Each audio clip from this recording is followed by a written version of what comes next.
All right, let's get right into it. We're about to pull back the curtain on this incredible, powerful force that shapes our daily choices, often in ways we don't even realize. Today, we are exploring the hidden architecture of persuasion. And a very special welcome to this edition of the Flow Tao Salon. For the next 10 minutes, we're going to unpack the fascinating, intricate psychology that really drives modern advertising. So, let me ask you something. Just think about the last time you were shopping, and you picked one brand over another. Do you think that was a purely logical, rational choice? Or was there something deeper, something unconscious, that was kind of guiding your hand? To really get why this matters, you just have to look at the numbers. I mean, some estimates say we're exposed to over 10,000 ads every single day. That's insane.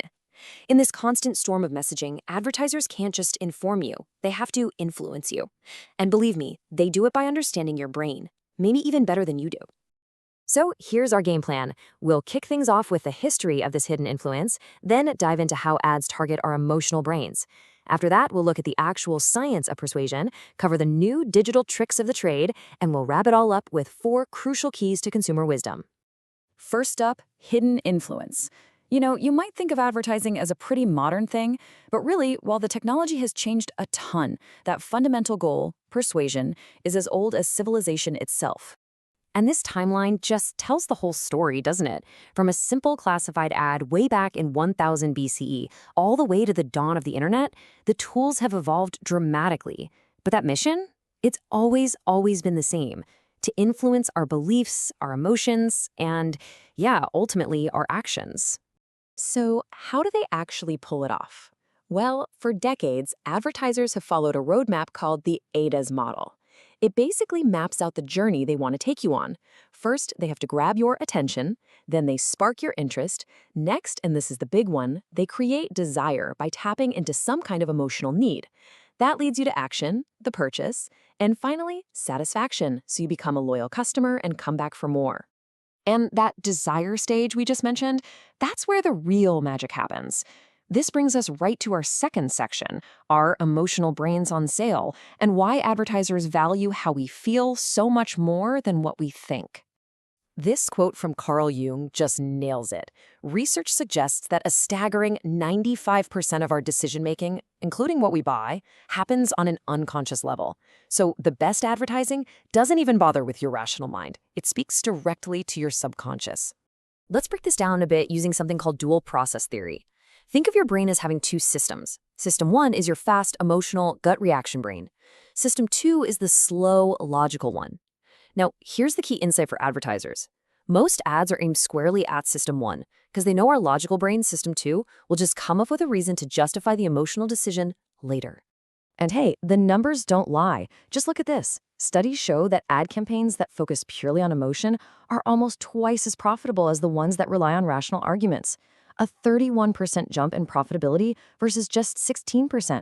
Emotion doesn't just sell, it sells way better. So how do they generate all that emotion? Simple. They link their products to our most fundamental human needs. I mean, think about it. Insurance ads sell safety. Social media sells a sense of belonging. Luxury brands sell esteem. In the end, they're not really selling you a car or a phone. They're selling you a better version of yourself. Okay, so we know it's all about emotion. But how do they actually trigger it? Let's dive into the hard science. Section 3, the science of persuasion, and the specific neurological levers that advertisers love to pull. And, oh man, there is no better example of this than the famous Coca-Cola versus Pepsi paradox. This was a groundbreaking neuromarketing study that showed us just how deep branding can really go. So get this, in a blind taste test, more people actually preferred Pepsi. Their brain scans lit up in the area that registers raw pleasure. But, and here's the crazy part, when the brands were revealed, people overwhelmingly chose Coke. Why? Well, the brain scans showed that just seeing the Coke brand activated completely different areas of the brain, the parts linked to self-image and memory. Coca-Cola wasn't just a drink anymore, it was an identity. The brand literally changed their perception of the taste. Beyond just branding, advertisers have a whole toolkit of psychological triggers, famously laid out by Dr. Robert Cialdini. You've seen these everywhere. Things like reciprocity. You get a free sample and suddenly you feel like you owe them something. Social proof. Well, if everyone else is buying it, it must be good, right? And of course, scarcity, that limited time offer that triggers our deep-seated fear of missing out. These are all mental shortcuts our brains use, and marketers know exactly how to hit those buttons. And in our digital world, whoa, social proof has become unbelievably powerful. A whopping 93% of us are influenced by online reviews. For Gen Z, influencers build brand trust, and user-generated content, regular people posting about a product, can boost sales by a massive 270%. We are just wired to follow the crowd. And sometimes the influence is so subtle, it's almost hard to believe. Take this Frito-Lay case study. Their research showed that the glossy packaging on Sun Chips bags was sending a subconscious signal of being artificial. So what did they do? They just switched to a matte finish. That simple change triggered associations with naturalness, and sales went up. That's the power of one tiny unconscious cue. All right, let's fast forward to right now with our fourth section, new digital tricks. Technology hasn't really changed these psychological principles. What it has done is put them on steroids. Today, so much of this persuasion is completely automated. Social media and e-commerce algorithms track our every click to build these incredibly detailed profiles of our desires and beliefs. Then, they feed us content that confirms what we already think, creating these echo chambers that make us even more receptive to targeted ads. And this stuff goes right into the design of the websites and apps we use every day. They're called dark patterns, and they are user interfaces deliberately crafted to trick you. Think of the Roach Motel, where it's super easy to sign up for a subscription, but a total nightmare to cancel. Or confirm shaming, which uses guilt to get you to opt in, like a button that says, "No thanks, I'd rather pay full price." This isn't just bad design, it's expertly manipulative design. And looking ahead, immersive tech like AR and VR is the next big frontier. But they work on our brains in different ways. Augmented reality, which just adds things to our world, feels psychologically near, so it's great for rational choices, like seeing if a new sofa fits in your living room. But virtual reality, which creates a totally new world, feels psychologically distant, making it perfect for those big emotional appeals that sell a dream or a lifestyle. Okay, so after all of that, the big question is, what do we do about it? How do we navigate this crazy world of persuasion?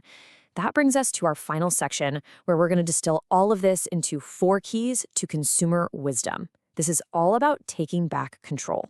First, and this is the most important one, you've got to recognize that your decisions are driven by emotion. Just acknowledging that your gut reaction is being targeted is a huge first step. It lets you hit the pause button and ask yourself, wait a minute, why do I feel this way about this product? Second, remember that your brain loves shortcuts. It's not lazy, it's efficient. Principles like social proof and scarcity are just mental heuristics that help us get through the day. But when you know what they are, you can spot them in the wild. When you see that only 3 left in stock message, you can recognize it for what it is, a scarcity trigger, and then decide if you truly need it. Third, never forget the Coke and Pepsi paradox. A brand story can literally change your perception of reality. And knowing this is incredibly valuable. It gives you the power to separate the actual product from the story that's been wrapped around it. You can then decide if you're buying a quality item or if you're just buying into a really good story. And finally, our 4th key, digital design is not neutral, not at all. Every algorithm, every notification, every single button is designed to persuade you. Understanding that echo chambers and dark patterns exist gives you the power to be more deliberate. You can seek out different viewpoints and be way more critical of these interfaces that are designed to make you act without thinking. So I'll leave you with this question. You now have a kind of blueprint for the architecture of persuasion. You can see the emotional triggers, the cognitive shortcuts, and you're aware of the digital nudges. So how will you use this knowledge to navigate your very next choice? Thanks so much for joining this deep dive. Flow Tao Salon, prosperous in the year of the horse.